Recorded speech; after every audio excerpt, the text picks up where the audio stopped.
Students welcome to this lecture. इस lecture में हम डिस्कस करेंगे जीना डायोड्स को। तो स्टूडेंट्स, डायोड से मुराद ये होती है कि हमारे पास कोई ऐसी डिवाइस हो जिसके अंदर दो इलेक्ट्रोड्स मौजूद हैं। ठीक है। तो स्टूडेंट्स, इलेक्ट्रोड से मुराद ये होता है कि हमारे पास कोई ऐसा कंडक्टर हो जिसके थ्रू एक नॉन मेटेलिक मीडियम में करंट को गुजरवाया जाए, तो उन्हें कहते हैं इलेक्ट्रोड्स। और यहाँ पे जैसे कि लिखा हुआ है डायोड्स, तो यहाँ पे जो ओड्स है ये हमारे पास आया है इलेक्ट्रोड से। ठीक है।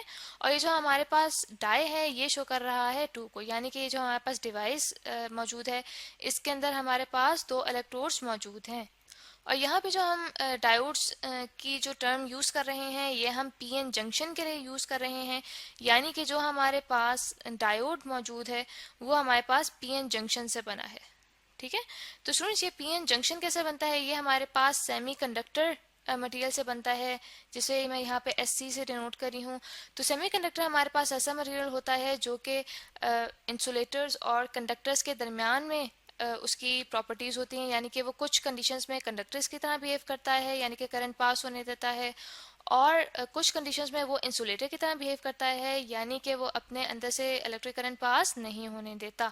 तो ऐसे मटेरियल से ये पीएन जंक्शन यानी कि सेमीकंडक्टर डायोड्स बनाए जाते हैं, जिनके अंदर हमारे पास दो पोर्शंस होते हैं, जिनमें से एक पोर्शन कहलाता है पी टाइप। ठीक है, जिसे हम पी से डिनोट करते हैं। और जो उसका दूसरा पोर्शन होता है वो कहलाता है एन टाइप, जिसे हम एन से डिनोट करते हैं। तो ये जो पी टाइप रीजन हमारे पास होता है, यहाँ पे इलेक्ट्रॉन्स की कमी होती है। ठीक है, दैट मीन्स कि यहाँ पे हमारे पास होल्स मौजूद होते हैं। और ये जो हमारे पास एन है ये डिनोट करता है एन टाइप को, यानी कि यहाँ पे हमारे पास इलेक्ट्रॉन्स की ज्यादती होती है, इलेक्ट्रॉन्स ज्यादा होते हैं। तो यहाँ पे जो जीना डायोड हमारे पास मौजूद है, तो स्टूडेंट्स ये हमारे पास स्पेशल टाइप होती है इन सेमीकंडक्टर्स की। तो उसी टाइप को हम डिस्कस करते हैं कि उसकी क्या स्पेशलिटी होती है। तो स्टूडेंट्स, ये जो हमारे पास नॉर्मल पीएन जंक्शन होता है, ये सेमीकंडक्टर डायोड होता है, उसे कैसे रिप्रेजेंट किया जाता है? उसे एक एरो हेड से रिप्रेजेंट किया जाता है, और इस एरो हेड के आगे एक लाइन ड्रॉ की जाती है। तो ये जो हमारे पास एरो हेड है ये पी टाइप रीजन को शो करता है। ठीक है। और ये जो हमारे पास लाइन है ये एन टाइप रीजन को शो करता है। जबकि ये जो हमारे पास जीना डायोड है इसका जो सिंबल होता है उसके अंदर भी हमारे पास एक एरो मौजूद होता है, लेकिन उसके आगे इस तरह से स्ट्रेट लाइन नहीं होती, बल्कि वो थोड़ी सी टिल्टेड लाइन होती है। जैसे कि आप यहाँ पे देख सकते हैं कि एक टिल्टेड लाइन यहाँ पे हमने ड्रॉ की है। तो ये जो हमारे पास सिंबल होता है ये यूज होता है जीना डायोड के लिए। ठीक है। और इसके अंदर भी ये जो हमारे पास एरो मौजूद है ये पी टाइप रीजन के लिए यूज होता है।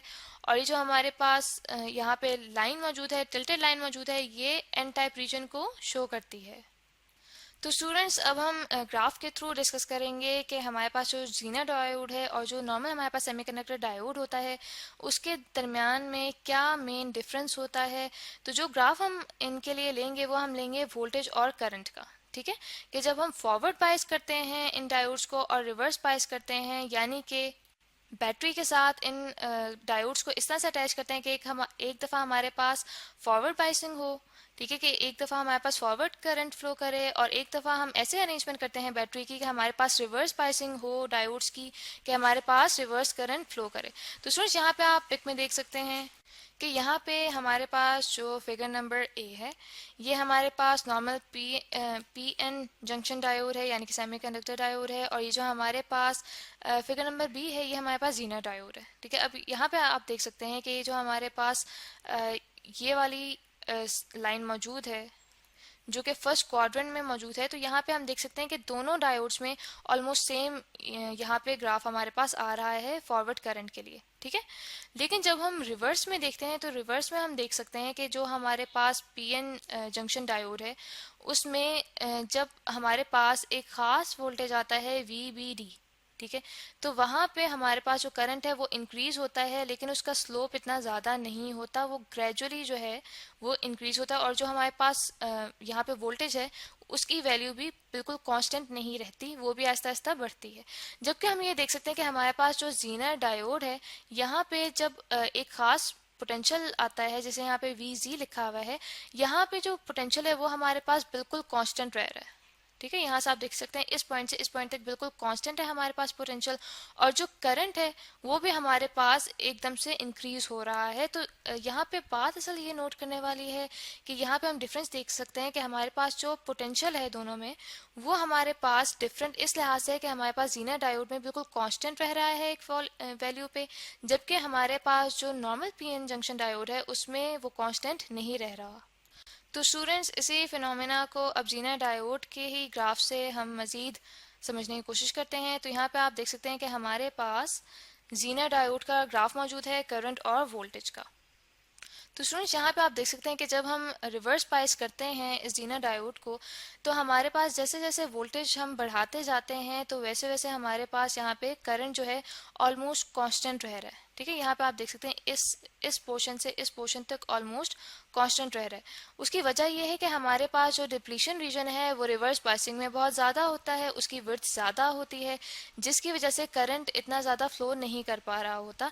लेकिन इस दौरान में ये हमारे पास प्रोसेस हो रहा होता है कि जैसे जैसे हम वोल्टेज बढ़ाते जाते हैं तो जो इलेक्ट्रॉन्स होते हैं उनकी काइनेटिक एनर्जी बढ़ती जाती है, जिसकी वजह से जो बॉन्ड्स के ब्रेक होने की चांसेस होते हैं वो बढ़ते जाते हैं, जिसके बाद एक ख़ास वोल्टेज पे जाके एक एवालांच होता है, यानी कि बहुत ज़्यादा हमारे पास बॉन्ड्स ब्रेक होते हैं और हमारे पास जो कैरियर्स हैं यानी कि इलेक्ट्रॉन्स हैं उनके फ्लो की वजह से हमारे पास एकदम से हाई करंट जो है वो फ्लो करना स्टार्ट होता है, और जो हमारे पास वोल्टेज होता है वो ऑलमोस्ट कांस्टेंट ही रहता है। जैसे कि आप यहाँ पे देख सकते हैं कि जो यहाँ पे VZ शो किया गया है ये हमारे पास पोटेंशियल कांस्टेंट ही रहता है, और इस कांस्टेंट पोटेंशियल के ऊपर ये करंट की वैल्यू जो है वो बहुत ज़्यादा इंक्रीज होती है।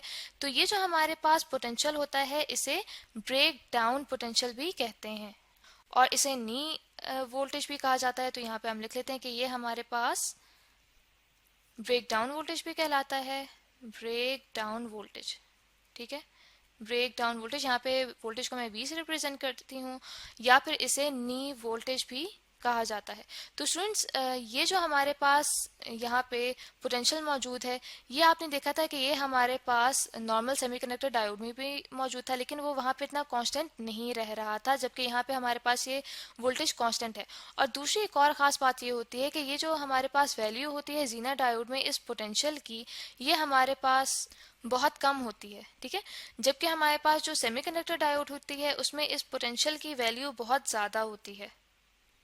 और थर्ड जो डिफरेंस हमारे पास ये आता है स्टूडेंट्स, वो ये होता है कि जो हमारे पास नॉर्मल सेमीकंडक्टर डायोड होता है उसके अंदर जब ये पोटेंशियल पास होता है, ठीक है, यानी कि इस पोटेंशियल पे जब हमारे पास एकदम से एवलांच शुरू होता है, जैसे कि ऊपर के ग्राफ में हम देख सकते हैं, तो यहाँ पे हम ये नोट करते हैं कि हमारे पास करंट जब इंक्रीज होता है तो जो डिवाइस होती है वो डैमेज हो जाती है। ठीक है, जबकि हमारे पास जो जीना डायोड है उसके अंदर इस वोल्टेज की वैल्यू इतनी कम होती है कि यहाँ पे हमारा डिवाइस जो है वो डैमेज नहीं होता। तो स्टूडेंट्स, ये जो हमारे पास कांस्टेंट पोटेंशियल की जो प्रॉपर्टी है जीना डायोड की, इसी को यूज़ करते हुए एक जीना डायोड को इस्तेमाल किया जाता है एक वोल्टेज सोर्स के वोल्टेज को रेगुलेट करने के लिए, या उसके जो हमारे पास वोल्टेज है उसको स्टेबलाइज करने के लिए उसे यूज़ किया जाता है। तो स्टूडेंट्स, ये जो हमारे पास पोटेंशियल की वैल्यूज़ हैं इनको वेरी किया जा सकता है, यानी कि 2 वोल्ट से 1000 वोल्ट्स के जो हमारे पास पोटेंशियल्स होते हैं उनको रेगुलेट करने के लिए या स्टेबलाइज करने के लिए जो हमारे पास डिफरेंट जीना डायोड्स हैं उन्हें कैसे बनाया जाता है कि हमारे पास जो सिलिकॉन डायोड्स हैं, ठीक है, यानी कि सिलिकॉन से बने हुए जो जीना डायोड्स होते हैं उनके अंदर जो डोपिंग की हमारे पास क्वांटिटी होती है उसे चेंज किया जाता है। ठीक है, यानी कि वेरी करने से जो हमारे पास इम्प्योरिटी है, ठीक है, इम्प्योरिटी या फिर हम कहते हैं कि जो हमारे पास डोपिंग है उसकी क्वांटिटी चेंज करने से हम इसकी जो वैल्यू है वो चेंज कर सकते हैं। और ये जो हमारे पास जीना डायोड्स होते हैं ये अप टू 50 वॉट्स तक की पावर के लिए भी बनाए जा सकते हैं। तो स्टूडेंट्स, ये जो हमारे पास जीना डायोड है इसे एक रेगुलेटर के तौर पे कैसे यूज़ किया जा सकता है सर्किट में, वो आप इस सर्किट डायग्राम में देख सकते हैं जो कि यहाँ पे ड्रॉ की है, जिसमें हमारे पास एक सोर्स मौजूद है पोटेंशियल की जिसे यहाँ पे VS से शो किया गया है, और यहाँ पे सोर्स के साथ एक रेजिस्टेंस लगाई है जिसे RS से शो किया है, और यहाँ पे जो VZ है ये हमारे पास जीना डायोड है, और उसके साथ ही हमारे पास RL है जो कि लोड रेजिस्टेंस है, और इसके साथ यहाँ पे हमारे पास वी नॉट है, यानी कि हमारे पास आउटपुट वोल्टेज है जो कि इस पूरे प्रोसेस के बाद हमें मिलेगा। तो रेगुलेटर के तौर पे जब जीना डायोड को यूज़ किया जाता है तो जो हमारे पास वी एस है, ठीक है, वो ग्रेटर होना चाहिए वी जी से। और साथ ही साथ ये जो स्टूडेंट्स आप देख सकते हैं कि हमारे पास यहाँ पे आर एस है, ये हमारे पास ऐसी रेजिस्टेंस है जो कि यूज़ की जाती है ताकि करंट को एक लिमिट तक रखा जाए ताकि हमारी डिवाइस सेफली काम कर सके। और जो जीना डायोड है वो बर्न हो जाता है कि अगर ज़्यादा पावर जो है वो डिसिपेट हो उस पावर के मुकाबले में जो कि इस जीना डायोड के थ्रू लिखी गई हुई है कि इतनी पावर के लिए ये यूज़ हो सकता है जीना डायोड। तो आई होप स्टूडेंट्स कि आपको ये लेक्चर अच्छे से समझ आ गया होगा जिसमें हमने जीना डायोड्स को डिस्कस किया है।